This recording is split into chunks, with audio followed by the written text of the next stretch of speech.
کشور ما تاجیکستان یک کشوری نه چندان بزرگ و نه چندان خرد از جهت مساحت هم باشه، از جهت تعداد شهروندان هم باشه، در بین 200 کشور که از اون بیشتر جایی از بین 95 تا 100 همین جا را اشغال میکنه. یعنی که میانه است در بین همین کشور.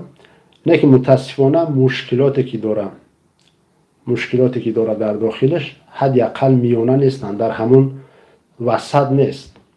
امروز چگونه که نظرسنجی ها می شود، مردم ما یعنی که حالت زندگیش از همه جهت در پسترین جا قرار دارد، از جهت ظلم باشد در بلندترین. خب و وقتای اخیر هم اهمیت میتیم که چقدر آید تاجیکستان چقدر یعنی که توجه میشود، چقدر صحبت ها میشود، چقدر اطرافش سخن ها میرود، نه تنها از داخل کشور، نه تنها از جانب شهروندان تاجیکستان، بلکه از طرف جامعه جهانی، از نمایندگان کشورها، از طرف سازمان ها. این چه روز تا روز داره یعنی اوج میگیره، بلند میشه. و سببش در چی است؟ سبب در چی است که امروز یک توجه خاص بالای کشور ما شده است، بالای مردم ما شده است. سبب در چی است؟ اگر ما بگیم که مشکلاتی که امروز میشه یک چند سال پیش نبود، البته این خطا میکنیم، این هم درست نیست. مثال میگیریم هر چیزی باشه، قتل، کشتار، تجاوز کردن، آدم ربایی، زندانی کردن، ظلم، هر چیزی که باشه، مهاجرت، هر چیزی که باشه. البته دیروز پیدا نشیدن، اینا چند ده سال است که دارن ادامه میابند. لیکن سبب در چی است که امروز یعنی توجه شد و اطرافش حرف میزنن، گپ میزنن، یعنی که زیاد دخالت هم میکنن. سبب در چی باشه؟ سببش در اون است که پیشتر یعنی که هر یک از رئیس جمهور سرکرده تا راهبر ساختارها تا حزب سازمانها، خب دیگر نفرهای روشنفکر، هر نفرهایی که بدن به مردم نزدیک نبودن، ارتباط نداشتن با مردم. یکی از سببهای اساسیش از نگاه ما همین است. مردمی نبودن، با مردم مذاکره نکردن، صحبت ها نگذراندن، درد مردم ها نپرسیدن. البته نمیگم که بکولگی نبود، نه، بود، تا اندازه بود.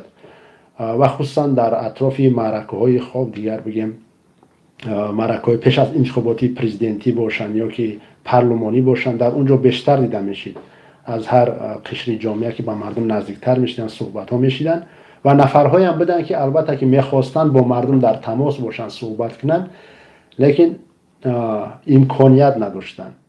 برای اکثریت اونها یک خط قرمزی بود که اونا نباید که از اون بیرون قدم میگذاشتن. یک خط بود براشون و اون خط هم از جانبی بگیم قانون نبود. اون خط بود که خود مثال بگیم رئیس جمهور رحمان فونه کشیده بود. بعد از خط کشیده اون بیرون نمیشیدن.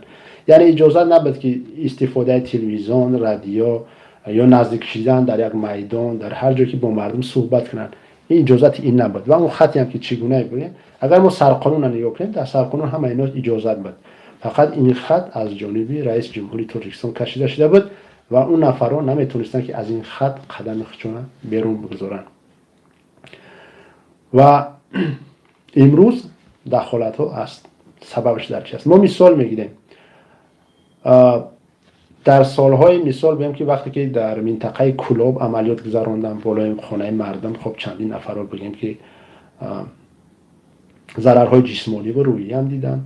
و بگیم در منطقه رشت، بدخشان، خوجند، در همه منطقه مثال تاجیکستان وقتی میشید، اگر ما اونا را بیاریم به آخران همین گونه عملیاتی که از طرف رژیم امروزه گذشت، در خب به عنوان بگیم حاجی علیم نام گرفت، اگر به اون دقت کنیم و مقایسه کنیم که چقدر یعنی که فرق داشت، در اون سال زمان مردم چگونه اینا قبول داشتن و در زمان دیگر یعنی یک چند سال اخیر چقدر مردم چگونه یعنی که مقاومت میکردن، حرف میزدن، دفاع میکردن، یا که سببهای اساسیش هم میخواستن که بفهمن که چی است.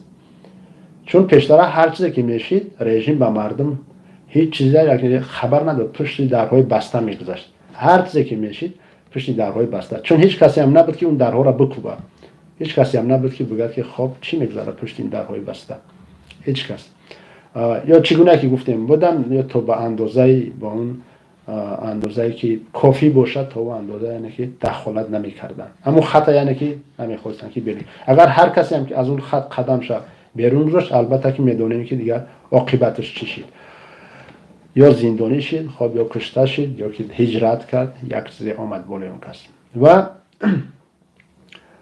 همچنین اگر ما امروز بیاریم قیاس کنیم که یعنی که یک چند سال قبل هیچ مادر مثال بگیم سوزانده نشد، کشته نشد، دار آویخته نشد، البته شد و امروز هم میشود و فرقش نگاه میکنیم که مردم دخالت میکنن. و همچنین در زندان ها یعنی که قتل کشتار میشد، امروز هم میشود، مردم دخالت میکنن. آید مهاجرت هم همین گونه. خب مثال میگیرم وقتی که نفران ناپدید میشیدن در این مسئله، هر چیزی که میشید رژیم اون وقت به مردم چیزی نمیفهمون. امروز چی بود، امروز چی است، امروز برعکس.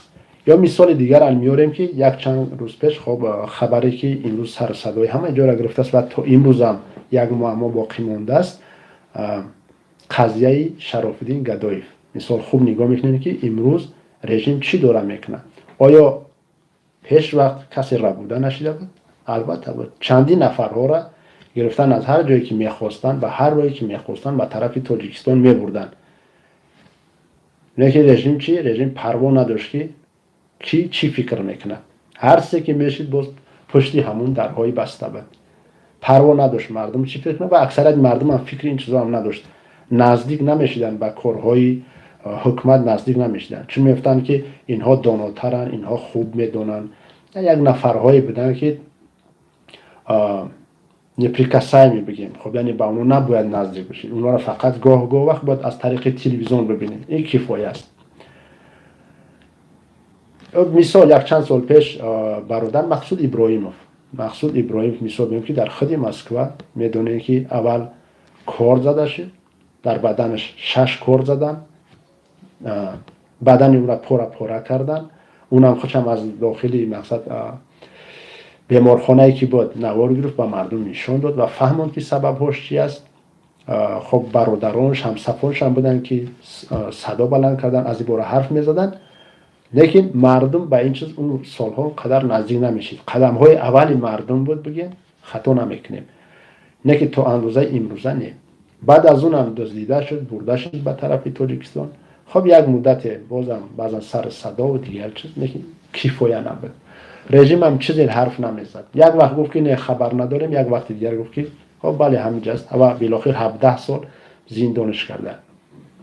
که برادر مقصود در یک حالتی بود که بعد از همون کار خوردنش ما وقتی صحبت داشتیم واقعا ناراحت هم بود. خب اونجا صحبت ها زیاد بود، چون ناراحتیش هم در این بود که زیاد نفرهایی که امروز حرف میزنن از درد مردم، امروز حرف میزنن، خب دفاع میکنن، هر کسی باشن، نفرهای مستقل باشن یا زیر حرکت سازمانی باشن، چی در داخل باشن چی در بیرون باشن، بودن نفرهایی که همون شب و روز در همون منطقه قرار داشتن، نفرهایی بودن که امروز هم قرار دارن، یعنی که با مردم نزدیکن، نه که هیچ نفر نزدیک به مقصود نمیشه، هیچ نفره، چون درد خود حساب نمیکردن. مقصوده که تنش پره بود، اون درد خود حساب نمیکردن، هیچ کس نزدیک نمیشد. من مطمئنم که اگر که مقصود امروز کار میخورد سر و صداش خیلی بلند میشید. مطمئنم که اگر امروز مقصود کار میخورد در بین ما میبود، خب دیگر از تاجیکستان بیرون میبود، نسبت اون زیاد خب آیدیم زیاد چیزها نوشته میشید، گفته میشید، باید رفته او را عیادت میکردن، یک چند سلفی دیگر هم همراهش میکردن، یعنی خیلی. لیکن چی؟ اون وقت قدم های اولی مردم بود. و امروز جایی که ما و شما رسیدیم، آیا کفایه و ما در راه درست داریم میریم؟ البته ما در راه درست داریم که قدم میزنیم و در راه درست میریم. و تشکر مینداری میکنیم به همه نفرایی که امروزها در فکر مردم هستن، یعنی که کنار نمیگیرن خودشونه و در هر قضیه و در هر مشکلات مردمی که باشن نزدیک میشن، دخالت میکنن. و این هم یکی از برنامه‌های حرکت سیاسی گروه 24 بود که این از روز اول نزد خود وظیفه گذاشته بود که مردم به درد یکدیگر آشنا کنن، تا خچونا کنار نگیرن دیگر. نسبت یکدیگر، درد یکدیگر باید ما حرف بزنیم، یکدیگر را دستگیری کنیم. متاسفانه حالت‌های بود و این روزها هم هست، حالت‌های بود که بالای برادر فشار میاد، بالای برادر فشار میاد، برادر زندانی میکنن، برادر قتل میکنن، برادر دیگرش نزدیک نمیشه تا که اون مشکلی به این نگذره، تا این مشکلی به این نگذره، نزدیک نمیشون. نزدیک یک حادثه شده بود در کتابش هم هست، البته یک حادثه شده بود یک 20 سال قبل، بیشتر حتی، در ژاپنیا در مترو. در همونجا یک حرکت رادیکالی بود که در مترو زهر پهن میکنن، مواد شیمیایی، و چندین نفر در اونجا یعنی که جان خودشون از دست میدن، چندین نفر دیگر جسمانی ضرر میبینن برای سالهای طولانی. و اون نفرایی که جان خودشون از دست میدن نزدیکان اون نزدیک نمیشون به همون جسدا تا که همون زهر به بدن اونا نگذره، تا که اینا زهرآلود نشون. و در مردم ما هم متاسفانه همین چیز هست. نفرهایی هست که رژیم اینا را نابود میسازد و کلا 1 ساعت وقت میتکید تا که شما نفراتون زیر خاک کنین، نزدیک نشین. فقط مادرش هست، خواهرش هست، هر کس نوله نکنین، برای فرزندتون حرف نزنین، به جسد نزدیک نشین. بعض نفرها را حتی نشون نمیتن جسده، به مثلی که همون زهری که در ژاپنیا بود همون گونه یعنی باشه، اینو زهرآلود باشه. یا که از طرف خود خویشاوندانم نزدیک نمیشدن به اون جسد، تا که مرا شاید در جنازش بینن. خب تا در جنازه نفری هستی که زیدی رژیم قیام کرده است، این نبود. یک زهری هم امروز در جامعه ما هست و الله را شکر میگیم و مینداری هم میکنیم که امروز البته فرق میکنه. یکی از برنامه‌های ما یا که دیگر حرکت‌های سیاسی که بدن در از هر وقتی که باشه، یعنی که مطمئنم که دیگر حرکت‌های سیاسی هم که بدن مقصدشون همین بود که مردم با درد یکدیگر آشنا بشوند و به طرف نباشند، حرف بزنن از درد و غم یکدیگر. تا اون زمانی که ما دردی یک نفر دیگر، دردی همسایه، خب دیگر هم کشور، هر چیزی باشه، دردی خود قبول نکنیم، در پهلو نباشیم، ما به یک جایی نمیرسیم. هر کشورهایی که به یک سطح بلند رسیدن، اونا البته که در حالت یک جایگی رسیدن و تنشون به محبت ساختن. یعنی که ما باید محبت داشته باشیم. البته می شود در تاجیکستان مثال 9 میلیون نفر اگر ما بگیم حساب کنیم، 9 میلیون نفر داشته باشیم، نمیشه که 9 میلیون نفر دوست بداره. نه، این غیر امکان است، نمیشه. مثال من از خودم مثال میارم، من نمیتونم که 9 میلیون نفری را که هست در تاجیکستان دوستش بدارم، چون نفر را نمیشه که ندیده باشی با اون محبت داشته باشی. یگانه البته میشه به خداوند، به پیغمبرها از خواندن نزدیک شدن، لیکن کلا خب کل مردم در یک جمعیت قرار داری، نمیتونی همه را دوست بداری، به همه نزدیک باشی. لیکن یک چیزا میگن مسئولیتی، محبت داری یا نداری، تو حس کنی که مسئول هستی. یعنی تو شهروندی کشورت هستی و وظیفه‌دار هستی که برای شهروندان کشورت، برای وطنت، برای مردمت خدمت بکنی، نوابسته از اونی که اون 9 میلیونی که هست اون دوستش میداری یا نه. شاید 100,000 شا دوست میداری، 200,000 شا میشناسی، رابطه داری، یک نمیشه با 9 میلیون رابطه داشته باشی، نزدیک باشی، گفت و شنید داشته باشی. اگر که محبت هم نداشته باشی، پس باید حس کنی که مسئول هستی، مسئولیتی داری که دفاع کنی و برای اونا یک کار خیر انجام بدی، وطن تا محافظت کنی، بسازی وطن تا. این است. و بازم در همینم که هر یک حرکت‌های سیاسی که هستن، امیدوارم که سعی، کوشش، تلاش همشون برای همین بود که مردم با یکدیگر نزدیک باشن، مردم درد یکدیگر را قبول کنن و ما داریم به این میرسیم، قدم به قدم، قدم به قدم ما داریم به این میرسیم. ما الله را شکر میگیم که امروز کسی خودشه، البته یعنی منظورم نفری که به همین مقصد دارن، خودشون به طرف نمیگیرن از درد مردم، خودشون نمیگیرن.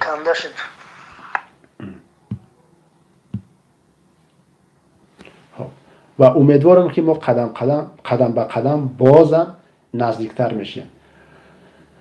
یک مثال، وقتی که یک نفر خداجویی میکنه، هر کسی که باشه در فکر خداوند هست، چی نفرایی چی مسلمان باشه غیر مسلمان باشه اتئیست باشه، هر نفری که میخواد که خدا را پیدا کنه، خدا شناسی کنه، کوشش میکنه و مرتبه داره که به خداوند نزدیک بشه و در همین جا شیطان چیکار میکنه؟ مانع میشه و را نمیگذاره که به مرتبه نزدیکتر شود به خداوند. این چیزا مقایسه هم کردگین دیدگین در زندگی هم زیاد نفرایی هستن که علم میگیرن یک مرتبه بلند میرون و بالاخره چی میشون؟ یعنی که همون شیطان وسوسه شون میکنه و اونو میان چی دورتر میشن از خداوند، باز خیلی دور میشون.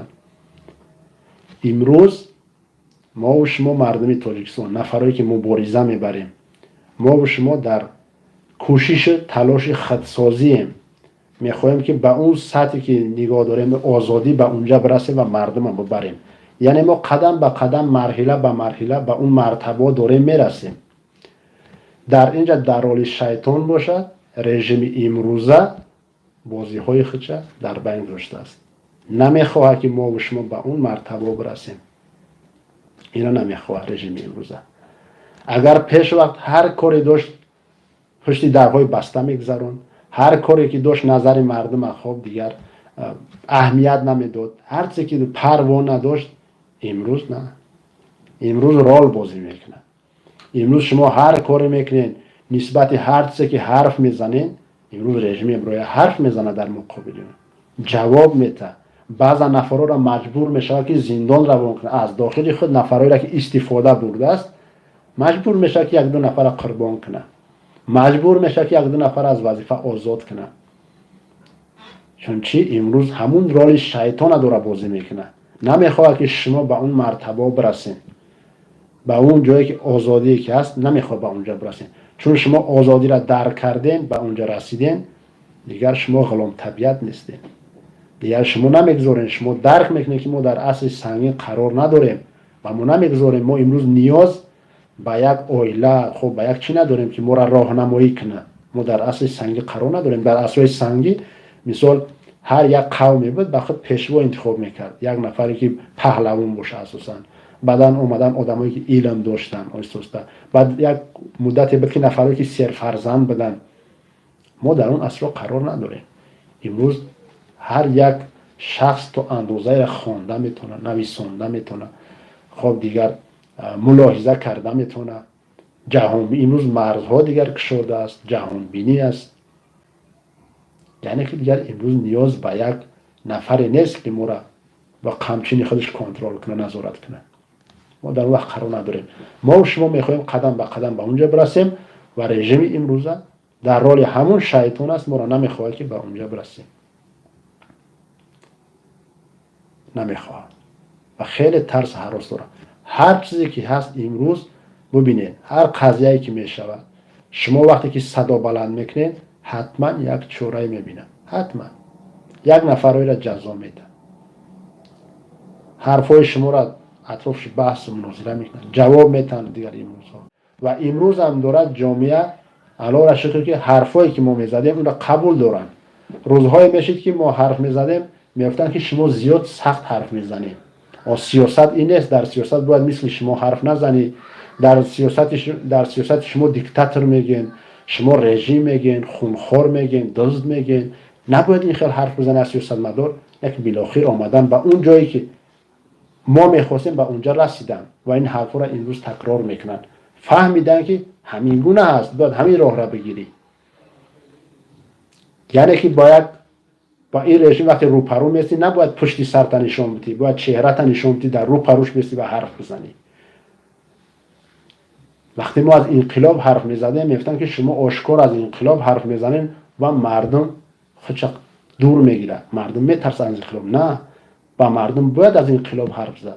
مردم باید فهمون انقلاب چیه، مردم باید فهمون که چه قدم به قدم رسید. و امروز دارن مردم اطراف انقلاب حرف میزنن آشکار. اگر ببینید این قدر وقت اطراف این موضوع ما صحبت نمیکردیم در یک جایی، هر یک حرکت و سازمانهایی که باشن، مردم باشه، هر کسی باشه، اگر اطراف این حرف نمیزدیم چی میشه؟ البته که باید با مردم حرف زد نسبت اینا. یکی از نقطه هایی بود که برای چی چند سال قبل هیچ توجه نبود بالای تاجیکستان، هیچ چیزی نبود، امروز توجه شده است. شاید تکراری بشه. ما وقتی که در کشورهای روسیه شروع کردیم و یکم میدانی که در مسکو همراه برادران داخل شدیم در آمدیم، اونجا مصلحتمون همین بود که ما برای قربان شدن میریم، چون همین بود فکرمون، همین هم شد بالا یک چند نفر. خب چندین بار در اونجا دستگیر هم شدیم.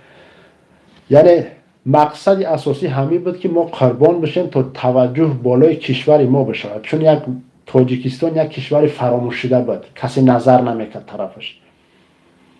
اون شب روز هم طرف کشورهای عربی مصروف بدن و رژیم هر چیزی که میخواست در داخل تاجیکستان تمام میکرد. هر منطقه را میخواست راحت میزد، کسی اون طرف توجه نمیکرد. بالاخره ما یکی از وظیفه‌مون همین بود که خودمون را قربان کنیم تا که طرف تاجیکستان توجه بشه.